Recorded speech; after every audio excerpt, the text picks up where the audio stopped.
ಲಿಬೆ cookies ರವರ ವತಿಯಿಂದ ನಾಡಿನ ಸಮಸ್ತ ಜನತೆಗೆ ಸ್ವಾತಂತ್ರ್ಯ ದಿನಾಚರಣೆಯ ಹಾರ್ದಿಕ ಶುಭಾಶಯಗಳು. ಪರಿಶಿಷ್ಟ ಜಾತಿ ಪರಿಶಿಷ್ಟ ಪಂಗಡದವರ ಮೇಲಿನ ದೌರ್ಜನ್ಯ ಪ್ರಕರಣಗಳನ್ನು ಪರಿಣಾಮಕಾರಿಯಾಗಿ ನಿರ್ವಹಿಸಲು ಮತ್ತು ಶಿಕ್ಷೆ ಪ್ರಮಾಣವನ್ನು ಹೆಚ್ಚಿಸುವ ಸಲುವಾಗಿ ನಾಗರಿಕ ಹಕ್ಕು ಜಾರಿ ನಿರ್ದೇಶನಾಲಯದ ವ್ಯಾಪ್ತಿಯಲ್ಲಿ 33 ವಿಶೇಷ ಪೊಲೀಸ್ ಠಾಣೆಗಳನ್ನು ಪ್ರಾರಂಭಿಸಲಾಗಿದೆ.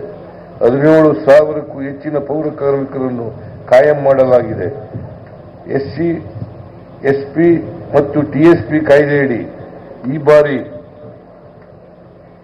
42,018 ಕೋಟಿ ರುಗಳನ್ನು ಒದಗಿಸಿ ಪರಿಶಿಷ್ಟ ಸಮುದಾಯಗಳ ಬಲವರ್ಧನೆಗಾಗಿ ದುಡಿಯುತ್ತಿದ್ದೇವೆ.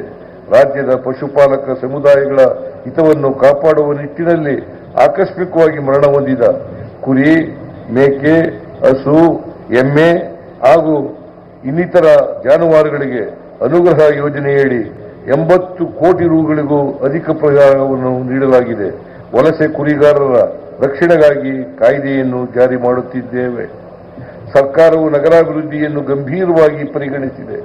ಕಳೆದ 3 ದಶಕಗಳಿಂದ ನಗರೀಕರಣವು ತೀವ್ರಗೊಂಡಿದೆ. ಬೆಂಗಳೂರನ್ನು ಹೊರತುಪಡಿಸಿ ನಗರಾಭಿವೃದ್ಧಿ ಇಲಾಖೆಗೆ ಈ ವರ್ಷ 16,508 ಕೋಟಿ ರುಗಳಷ್ಟು ಅನುದಾನವನ್ನು ಒದಗಿಸಲಾಗಿದೆ. ನಮ್ಮ 10 ಮಹಾನಗರ ಪಾಲಿಕೆಗಳಿಗೆ 2,000 ಕೋಟಿ ರುಗಳಷ್ಟು ಅನುದಾನ ಒದಗಿಸಿ 2ನೇ ಹಂತದ ಮಹಾತ್ಮ ಗಾಂಧಿ ನಗರ ವಿಕಾಸ ಯೋಜನೆಯನ್ನು 3 ವರ್ಷಗಳ ಅವಧಿಯಲ್ಲಿ ಅನುಷ್ಠಾನ ಮಾಡುತ್ತಿದ್ದೇವೆ. ಈಗಾಗಲೇ ಮಾರ್ಗಸೂಚಿಗಳನ್ನು ಹೊರಡಿಸಿ ಟೆಂಡರ್ಗಳನ್ನು ಕರೆಯಲಾಗುತ್ತಿದೆ.